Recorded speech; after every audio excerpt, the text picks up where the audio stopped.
The scent of aged paper, a faint musk of forgotten histories, clung to UserWZ's clothes like a second skin. My fingers, once deft with the cold steel of a service pistol, now guided brittle municipal records into acid-free sleeves, a ritual of preservation for lives long past.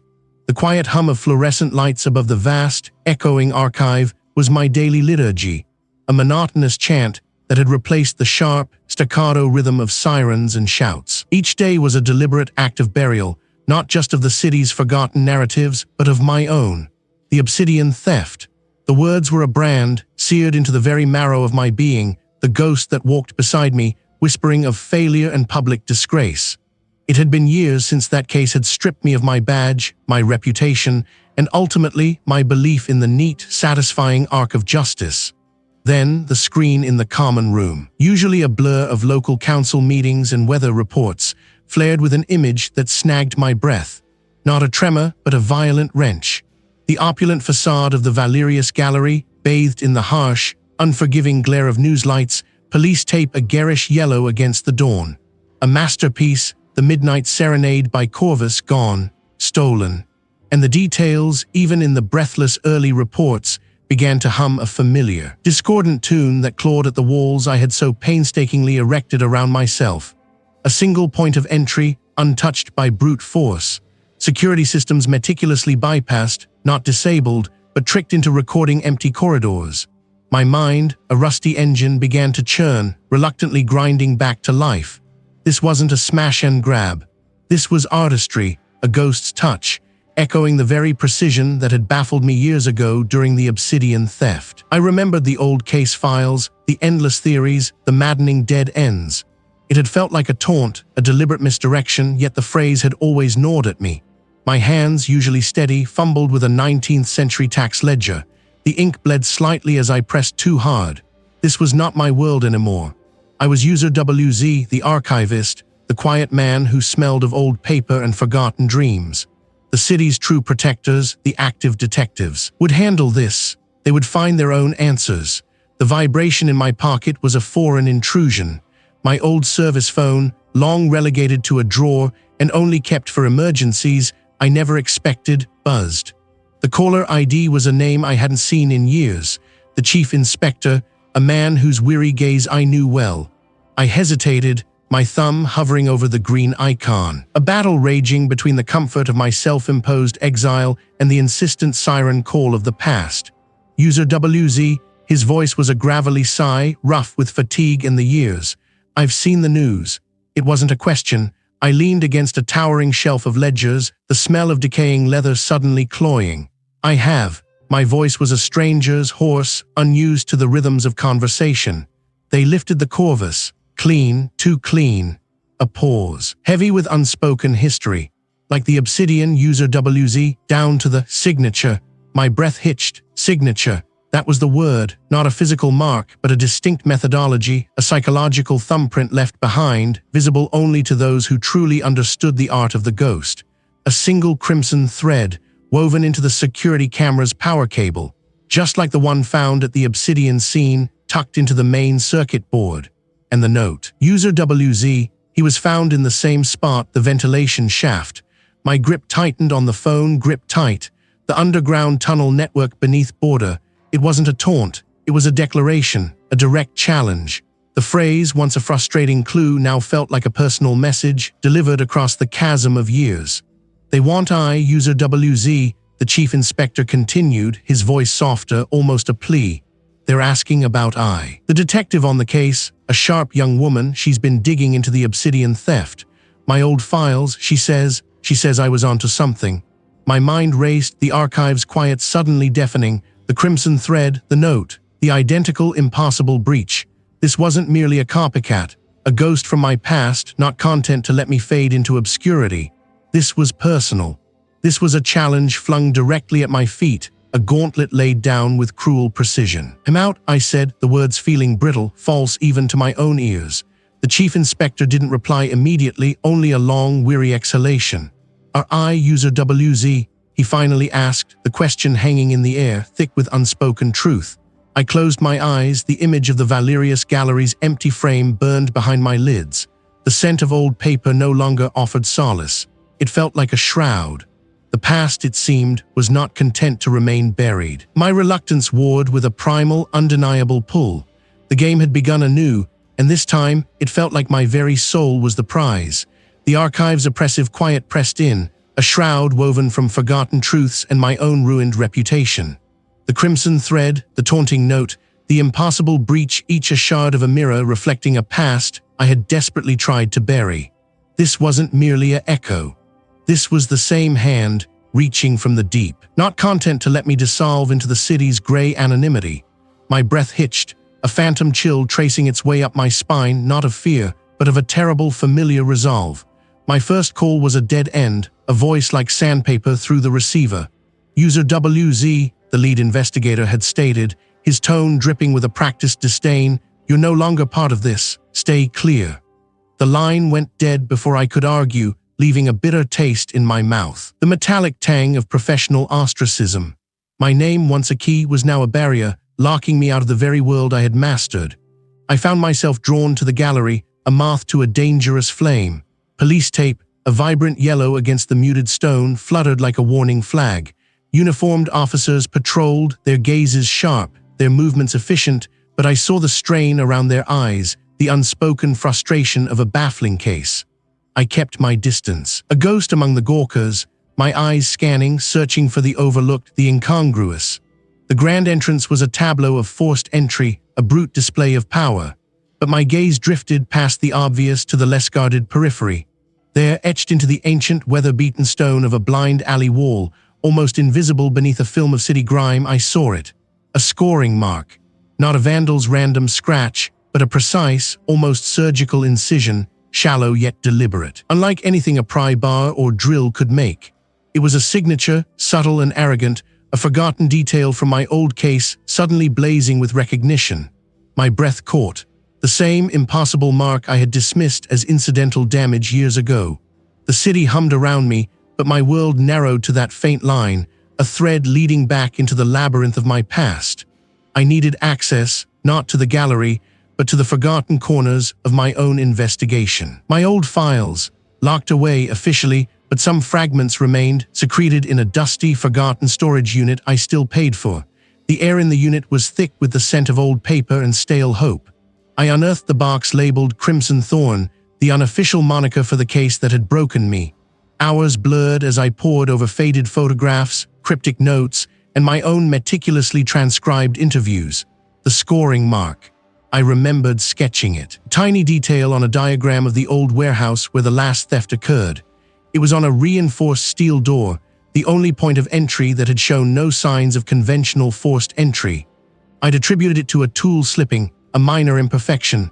How blind I had been. Among the clutter, a tattered map, hand-drawn, surfaced from beneath a stack of forensic reports. It was a crude diagram of the city's forgotten underbelly, a network of service tunnels, disused conduits, and forgotten passages.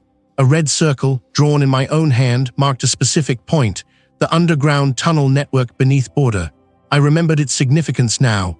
During the original investigation, a fragment of an unusual high-grade abrasive had been found near a storm drain opening that led directly into that network.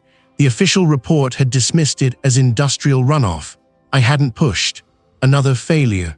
The realization hit me with the force of a physical blow. The scoring mark wasn't just a signature, it was a key, a method for breaching materials deemed impenetrable, and the abrasive fragment, dismissed as nothing, was the residue of that very process.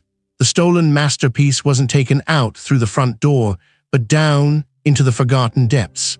The night swallowed the city as I drove, the engine's rumble a counterpoint to the frantic beat of my own heart. I found the storm drain, an innocuous iron grate tucked away behind a crumbling factory wall near the actual border. A narrow, winding shaft descended into the earth, a gaping maw leading into the underground tunnel network beneath border. My flashlight beam cut through the inky blackness, revealing rough-hewn walls and a floor slick with perpetual moisture. Then a glint, deeper within, where the tunnel widened into a small, forgotten chamber, something shimmered. It was a custom-made cutting tool. Small but heavy, its edges gleaming with a dangerous precision. I knelt, my fingers tracing the cold metal, And there it was, etched into the handle, the exact same subtle, precise scoring mark I had seen on the gallery wall. Not a flaw, but a unique identifier. A signature. My gaze dropped to the floor beside it. A faint, almost invisible dust. I touched it, my thumb brushing against the fine particulate. It was the distinct, ochre-tinted pigment of the stolen masterpiece's canvas, a unique blend known only to a handful of art conservators. This wasn't just a copycat. The ghost had returned, not just to haunt my career, but to finish what it had started. And this time it was personal. My redemption, or my final ruin, lay somewhere in these forgotten depths. This wasn't merely an echo. This was the same hand, reaching from the depths. I smoothed the note across the worn oak. Its stark message a challenge, not a confession. The frame is the lie, UserWZ. Look beneath the canvas. A chill, colder than the archive's stale air, snaked down my spine. The words were too specific, too personal.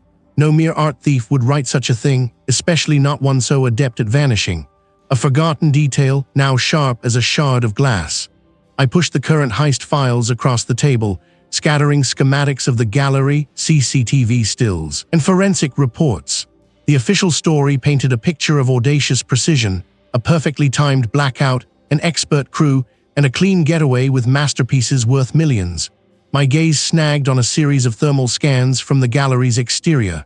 But the pattern, a sequence of concentrated thermal dips, didn't align with any known environmental factor. It suggested a rapid, significant displacement of mass, far greater than the weight of the stolen paintings. The art, heavy as it was, couldn't account for such an extreme, localized temperature drop. The art was the frame. What then was beneath the canvas? I pulled up the old case files, the ones that had led to my downfall. The files the department had sealed, then buried. My fingers trembled slightly as I navigated the digital ghost of my past, searching for that obscure consortium, for any link to the stylized watermark. It was there, hidden deep within a forgotten annex report, a mention of their covert activities, their preferred methods of transport, and a detailed map of their primary logistical asset, the underground tunnel network beneath border. The tunnels. And then, a memory, sharp and unwelcome, a specific type of crimson thread, unlike any common fabric, found years ago near one of the tunnel's obscure entrances during a failed interdiction. A thread with a unique metallic sheen, almost imperceptible. My breath hitched. The crimson thread from the current heist scene, mentioned in the initial forensic report as an unidentified fiber, dismissed as contamination. I'd seen it in the photos, a tiny, vibrant speck against the muted gallery floor. At the time, I'd merely noted the coincidence. Now it screamed. The thermal anomaly, the impossible weight, the specific watermark on the note, and now the crimson thread. It wasn't a heist for art. It was a brilliantly executed diversion, a flamboyant smokescreen designed to draw every eye to the shimmering canvas, while the true prize, unseen and unheard, slipped through the secret passages. They needed the chaos, the focus on the paintings, to move something far more significant, far more dangerous, through the underground tunnel network beneath border. My mind raced, connecting the dots. The art was just ballast, a heavy, valuable distraction. What was truly moved, what was truly taken, would be far more devastating. A sudden, faint click from the hallway outside the archive jolted me. The building was supposed to be empty. My hand instinctively went to the concealed blade strapped to my ankle. I froze, straining to hear. Nothing, just the hum of the old server racks and the frantic thrum of my own pulse. The air, once merely still, now felt heavy, observant. I wasn't just digging up old ghosts. I was disturbing a sleeping dragon. They knew I was looking. My realization had not been a private one. The true culprits, the architects of this elaborate deception, had been watching, waiting for someone to see through the lie, and now they had found me. I looked down at the note, the stylized watermark, a subtle accusation. This was the same hand, a chilling whisper from a grave I thought long sealed. My fingers, trembling with a tremor that had nothing to do with age, traced the precise curve of the note's script. The ink, a deep, unsettling black, seemed to absorb the dim light of the room. This was not a copycat. This was a continuation, a second act to a tragedy I had starred in unwillingly. I tore through the old case files, a storm of paper in the hushed sanctuary of forgotten investigations. My own notes, once meticulously organized, now felt like relics from a distant, naive age. I remembered the long nights, the dead ends, the gnawing frustration that had culminated in my public disgrace. Every report, every photograph, every witness statement I had pored over, searching for the phantom limb of a detail I must have missed. The air grew thick with the dust of years and the ghosts of my failures. The current heist, its audacious elegance, mirrored the one that had broken me. The impassable entry, the specific, almost artistic defacement of a secondary piece, the subtle taunt woven into the crime itself. I needed a bridge, a single, undeniable link. My gaze fell upon a faded photograph from the original crime, seen a discarded length of rope, its fibers frayed, lying innocently beside a broken window. It was a detail I had dismissed as inconsequential, a prop left by a clumsy thief. Now, with a surge of adrenaline that sharpened my vision, I saw it. The knot. Not the simple, crude knot of a petty criminal, but a complex, almost decorative arrangement of strands, a signature of deliberate intent. It was a specialist's knot, taught only in a few elite circles, a mark of someone who understood both utility and aesthetics in their craft. I remembered teaching that very knot years ago to a select few in my unit, emphasizing its strength and its unique, almost untraceable nature. My mind raced, pulling at threads of memory. Who among my team had truly mastered it? Who had possessed that peculiar blend of intellect and precise dexterity? I flipped through personnel reports from that era, my eyes scanning for names, for any flicker of recognition. Most had moved on, some retired, a few had even mourned my downfall with what I then believed was genuine sorrow. Then a name surfaced from the murky depths of my past, catching the light like a shard of obsidian. The analyst. Young, brilliant, quiet, with an unnerving ability to see patterns where others saw chaos. He had been my protege, a mind I had meticulously shaped, sharing with him the intricacies of my methods, the very secrets of my craft. He had been responsible for the meticulous documentation of evidence, particularly from the more obscure locations, including the initial sweep of a rarely used access point to the underground tunnel network beneath Border. I pulled the analyst's performance reviews, old training records. His scores on practical skills, specifically knot tying and precision tool use, were always flawless, often exceeding my own. He had a particular fascination with the structural integrity of various materials, the subtle ways they could be compromised. I remembered a specific incident during the original investigation. A moment of confusion when a critical piece of evidence, a modified cutting tool, had been misplaced for hours before resurfacing with a slightly altered report of its recovery location. The analyst had been the one to find it, near the entrance to the underground tunnel network beneath Border, claiming it had rolled away during transport. At the time, I'd been too overwhelmed by the case's complexity, too trusting of my team, to question it deeply. My focus had been on the larger picture, the elusive mastermind. But now, the pieces clicked into place with a horrifying finality. The misplaced tool, the subtly altered report, the perfect knot, the uncanny precision of the current heist. It wasn't just a similar hand, it was the analyst's hand. He hadn't merely witnessed my downfall, he had orchestrated it meticulously from within. He had been the ghost in my machine, sabotaging my efforts, diverting my attention, setting me up to take the fall. He had used my own teachings, my own trust, as weapons against me. The betrayal was a physical blow, stealing the air from my lungs. The analyst, the quiet, unassuming figure I had mentored, the one I had believed in, had been the architect of my ruin. The current heist wasn't just a challenge to the city. It was a direct, personal taunt, a twisted homage to the man he had dismantled. The stakes had redefined themselves, sharpening into a razor's edge.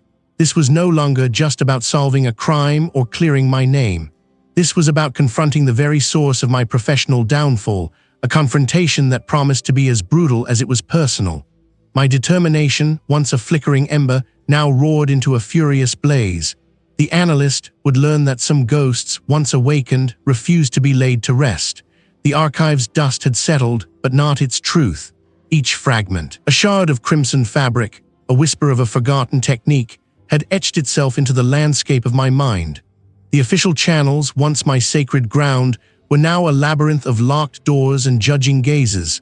To walk that path again was to invite the same ruin, perhaps even deeper. My isolation, a familiar companion, had never felt heavier nor more dangerous. I was a ghost chasing a phantom, and for this hunt, I needed a different kind of lantern. There was only one thread, thin and frayed, that still connected me to the shadows where real information lived. A contact, known only by the echoes of his work, a man who danced on the fringes of the digital world, capable of weaving through encrypted layers like a phantom limb. He was a necessary evil, a reflection of the desperate measures I now embraced. My journey to him was a descent into the city's forgotten veins. I navigated through the labyrinthine streets, the hum of late-night traffic, a distant, muffled roar. The urban sprawl gradually receded, replaced by the skeletal structures of disused industrial zones, their windows like vacant eyes staring into the inky blackness. My destination lay beneath all of it, a place where light seldom dared to trespass. I found the ingress point, a rusted grate half-hidden by overgrown weeds, a gateway to the subterranean. The air grew thick with the scent of damp earth and stagnant water as I lowered myself into the maw of the earth. I moved through a series of crumbling service tunnels, their concrete skin flaking, ancient pipes weeping slow, metallic tears. Finally, I reached the designated meeting point, a cavernous section of the underground tunnel network beneath border. Here, the concrete gave way to rough-hewn rock, the air heavier, laced with the mineral tang of deep earth. In the distance, a low, rhythmic thrum resonated, a mechanical heartbeat from somewhere deeper within the earth's belly. He moved with a silent economy, his eyes, when they caught the weak beam of my light, sharp and assessing. "You're a desperate man to seek me out," he observed, his words hanging in the damp air. "The official channels have forgotten your name. Worse, remember it with scorn." "The scorn is earned," I admitted, my voice rougher than I intended. "But the truth demands attention, regardless of who seeks it." I offered him the details, pulling out the few photographs I had salvaged from the archive, the image of the impossible breach, the taunting crimson thread. I recounted the uncanny similarities to my past, the case that had consumed me, the one that had been declared unsolvable. He listened, a silent, unreadable observer. His fingers, long and slender, briefly touched the photograph of the crimson thread, tracing its familiar pattern. "A signature," he murmured, "or a declaration." He then produced a small, battered tablet, its screen emitting a faint, ethereal glow. His fingers danced across its surface, a silent ballet of keystrokes. The rhythmic thrum from deeper in the tunnels seemed to intensify, a subtle shift in the air pressure hinting at something vast and complex operating nearby. "The art heist," he began, his voice low. "It was a masterful distraction, a magician's trick, drawing all eyes to the sleight of hand while the true work happened elsewhere." He paused, letting the implications settle. The crimson thread, the precise method of entry, the specific artifacts targeted. These were not for profit, UserWZ, they were for access. My breath hitched. Access to what? I pressed, the pieces of a terrifying puzzle beginning to snap into place. He turned the tablet towards me. On the screen, a complex schematic bloomed, a spiderweb of lines converging on a single glowing node. "This," he stated, tapping the central point, "is the city's primary network hub, the central nervous system for everything: power distribution, water purification, traffic control, emergency services, all of it." My mind raced, connecting the dots, the impossible breach, the specific technical requirements for such a theft, the elaborate misdirection of a high-profile art heist. They didn't steal the masterpiece for its value, a backdoor, a virus, a key. Precisely, the network weaver confirmed, his eyes glinting in the tablet's glow. The heist was the cover for a highly sophisticated, multi-stage infiltration. The crimson thread wasn't just a taunt, it was a mark, a promise. This isn't about money, UserWZ, it's about control, and it's about finishing what was started years ago. The thrumming in the tunnel network grew louder, more insistent, a premonition of the city's impending unraveling. The antagonist wasn't merely replaying my past failure, they were escalating it, transforming a personal vendetta into a potential catastrophe. My ruined reputation, my isolation, now seemed insignificant against the scale of this impending disaster. The alliance, born of desperation in the damp, echoing heart of the underground tunnel network beneath border, was my only hope. The thrumming, a low, guttural growl, pulsed through the very stones beneath my feet, a living tremor in the bones of the city. It wasn't just a sound, it was a premonition, a drumbeat for the city's impending unraveling. My ruined reputation, my isolation, now seemed trivial against the vast, dark tapestry the antagonist was weaving. They weren't merely replaying my past failure, they were escalating it, transforming a personal vendetta into a catastrophe that threatened to swallow us all. The echoes of that unseen machinery vibrated with purpose, a cold certainty that demanded a response, an immediate, desperate counter-strike. I stood before the large, topological map spread across the scratched metal table in the makeshift command center, a repurposed subterranean storage room near the old dockyards. The air hung heavy with the scent of damp concrete and the acrid tang of stale coffee. The detective, a woman whose gaze held the weary wisdom of too many late nights, traced a finger along the etched lines of the underground tunnel network beneath border. Her expression was a tight knot of skepticism and grudging respect. Beside her, a young technician, eyes wide with the adrenaline of the moment, adjusted a flickering monitor displaying real-time schematics. The resonance patterns, I explained, my voice raspy from disuse, yet imbued with a newfound clarity. They point to a localized amplification, not just transport, but a significant fixed operation. This isn't just about moving the stolen art. That was the lure, the grand deception. It's about what they're building down there or what they're activating. My finger stabbed at a specific nexus on the map, a point where several lines converged, deep within the labyrinthine passages. This junction, it's the heart of it. A bottleneck, a choke point. If we can intercept their primary conduit here, we might buy ourselves time. Better yet, force their hand. The detective crossed her arms, her gaze flicking between my intense stare and the intricate map. You're asking us to commit resources to a ghost chase based on vibrations and a hunch. Her tone was sharp. The doubt in her eyes was less about my sanity and more about the sheer impossibility of the task. It's not a hunch, I countered, the words tasting like ash. It's the pattern, the same meticulous precision, the theatrical misdirection, the calculated chaos. It's their signature. They want to replay the past, but on a grander stage. And this time I understand the score. I looked at her, willing her to see what I saw, the invisible threads connecting the disparate crimes. The art was bait. The true prize is something else entirely, something that requires a specific infrastructure, a hidden network. This network. A grim nod from the detective was all the affirmation I received, but it was enough. Within the hour, a small, hand-picked team was moving. My boots crunched on loose gravel, each step a deliberate act against the rising tide of uncertainty. Our plan was simple, audacious, and fraught with peril. We would set a series of controlled charges at key structural points leading to the suspected nexus. Not to collapse the tunnels entirely, but to create a temporary, impassable barrier, effectively severing their primary route and trapping whatever or whoever was at the heart of their operation. The technician, nimble and focused, worked with silent efficiency, embedding the small plastic explosives, their wires snaking like metallic vines along the damp walls. The detective positioned her two officers, their faces etched with grim determination, at strategic vantage points, their weapons held ready. We were bait, waiting for the trap to spring. The thrumming, which had been a constant companion, now seemed to ebb and flow as if the network itself was breathing. Then a flicker. A voice, distorted by the tunnel's acoustics, echoed through the cavernous space. Always so predictable, they knew. Not the steady thrum, but a rapid, rhythmic percussion growing louder, closer. The structural integrity of the tunnel seemed to groan in protest. A monstrous, custom-built drilling machine, its massive auger still spinning, breached the wall, tearing through the ancient brickwork as if it were tissue paper. It was a secondary, hidden passage, a bypass I hadn't accounted for. My trap was circumvented. The antagonist hadn't just predicted my move, they had engineered it, turning my planned ambush into a funnel for their own escape, or worse, a direct assault. The machine, a leviathan of steel and noise, advanced relentlessly, its single, cyclopean eye of light sweeping across our position. Behind its monstrous form, I could vaguely discern figures, their shapes obscured by the dust and the machine's sheer bulk. "Fall back," I bellowed, my voice raw with frustration and a rising tide of desperation.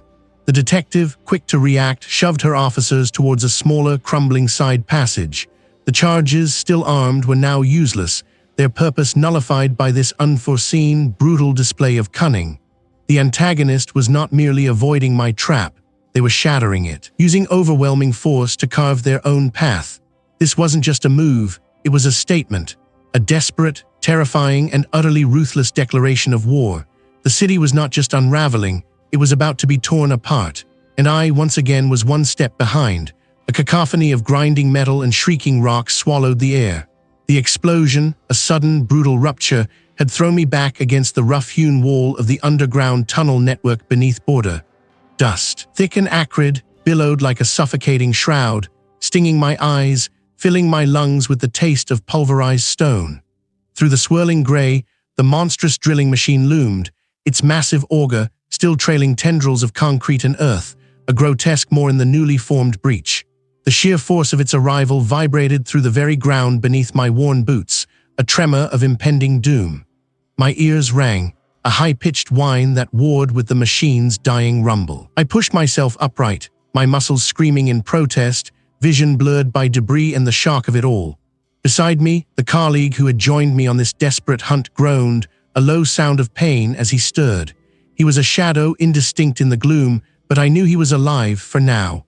Then, a figure emerged from the maw of the drilling machine itself, stepping onto the fresh rubble with an unnerving calm.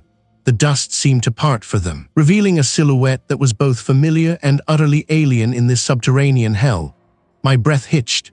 It was the architect of this intricate, venomous plot, the ghost from my past, the one whose shadow had stretched across my life for years.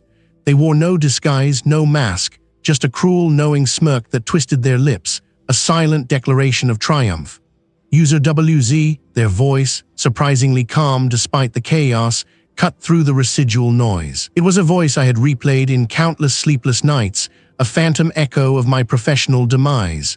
Always so predictable, a furious heat that threatened to consume me. "What is this?" I rasped, my own voice hoarse with dust and fury. "The art was a diversion. What's the real target?" The antagonist chuckled, a dry, humorless sound that scraped against the cavern walls. "The art, my dear former detective, was merely the bait, a pretty distraction for a city obsessed with surface beauty. The true masterpiece, UserWZ, is the unraveling of everything I hold dear." Their gaze swept over the vast, labyrinthine network of tunnels, a network I now understood was far more than a simple smuggling route. This isn't just a passage, it's a seismic fault line, UserWZ, a pressure point beneath the very foundations of this border, this city, and with a little persuasion. They gestured grandly to the drilling machine. "It can be made to sing." My mind raced, piecing together the fragments. The stolen masterpiece was a cover, a high-profile spectacle to draw attention away from the true objective, destabilizing the very ground beneath us. This underground tunnel network beneath border, a forgotten artery, was to become a weapon. "I were going to collapse it," I stated, the realization a bitter taste on my tongue. "Trigger a seismic event. Cripple the border, the city." "Collapse is such a crude word," the antagonist corrected, a theatrical shrug of their shoulders.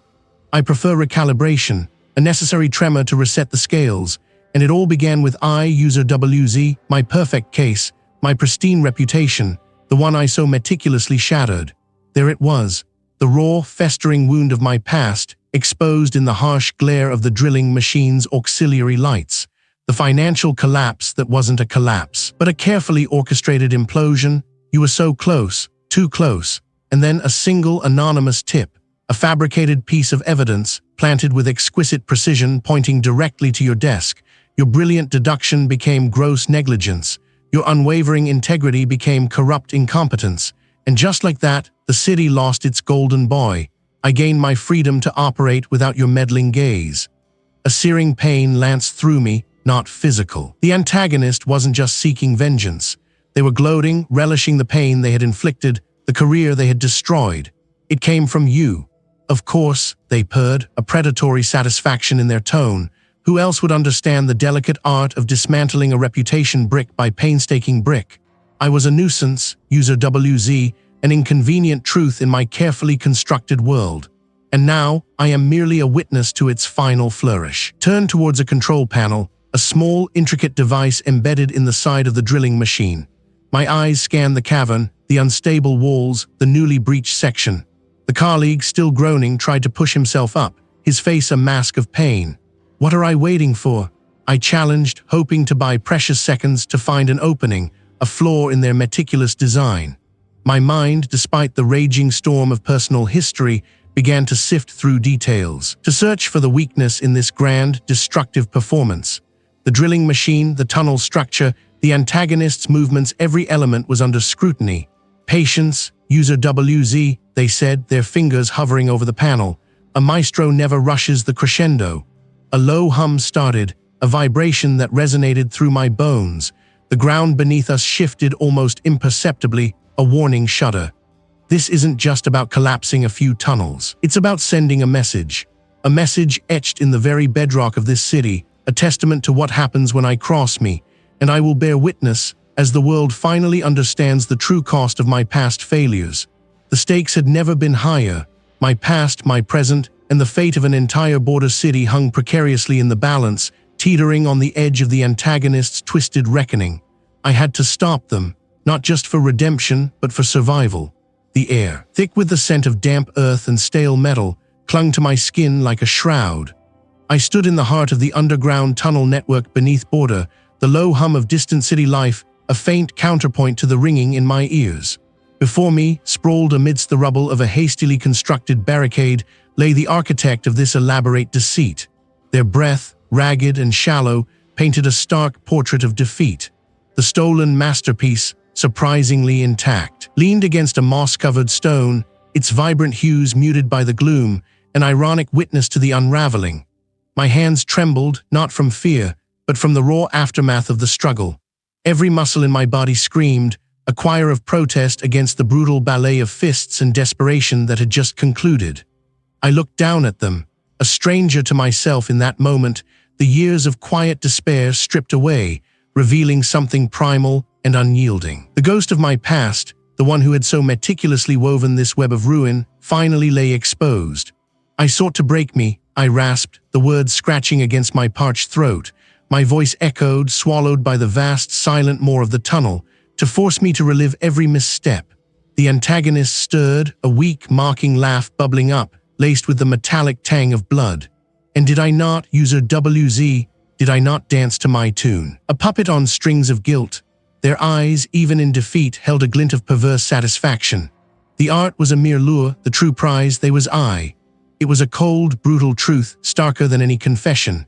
The elaborate heist, the meticulous planning, the mirroring of my darkest failure, it had all been a stage, a macabre play designed solely for my performance, my eventual downfall. The deeper, more personal conspiracy was not about wealth or power, but about vengeance, a meticulously crafted mirror reflecting my past failures, forcing me to confront them head-on. This wasn't just about catching a criminal, it was about laying to rest a specter that had haunted my waking hours. A faint, rhythmic thudding began to resonate through the ancient stone, growing steadily louder, boots on concrete, voices muffled at first, then sharpening into discernible shouts. They were here, the authorities. My breath hitched. The line between redemption and further disgrace felt impossibly thin, a razor's edge I had just walked. The one who almost unraveled it all years ago. You were too close to the truth then, and the truth, my dear UserWZ, is a dangerous thing. The words struck me with the force of a physical blow. The reveal was not just their motive for this act, but the missing piece of my original downfall. I hadn't just made a mistake. I had been allowed to make a mistake. This antagonist wasn't just mimicking my past. They were intricately woven into its very fabric, a silent accomplice, now stepping into the light to finish what they believed I had started.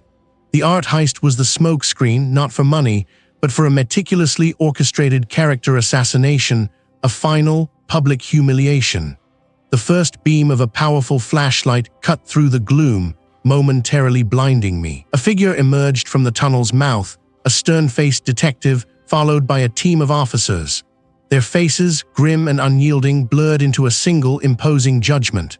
Weapons were raised, pointed not just at the downed antagonist, but at me. UserWZ, the detective's voice boomed, echoing through the cavern. Step away from the suspect, hands where I can see them. I rose slowly, my body stiff, every movement a deliberate act of will. The heavy weight of the past case, the one that had broken me, felt lighter somehow, replaced by a new, more complex burden. The truth, when it finally arrived, was rarely a clean thing. It was messy, tangled, and often brought more questions than answers. As the officers secured the antagonist and began to assess the scene, their movements precise and practiced, I felt a strange detachment. The immediate danger had passed, the city was safe, the grand conspiracy thwarted. But the journey was far from over. The wounds from my past, though finally understood, would not vanish overnight. They were etched deep, scars on the landscape of my soul, reminders of battles fought and lessons learned. Standing there, amidst the controlled chaos of the underground tunnel network beneath border, I knew I wouldn't be returning to the life I once had. The badge, the structured investigations, the clear lines of right and wrong, they were no longer mine. But the drive, the relentless pursuit of truth that remained. It had been forged in fire, tempered by betrayal, and solidified by a hard-won understanding of myself. Redemption wasn't a destination, I realized, but a path. My survival was ensured, but my purpose, reshaped by the echoes of this final confrontation, was just beginning to take root.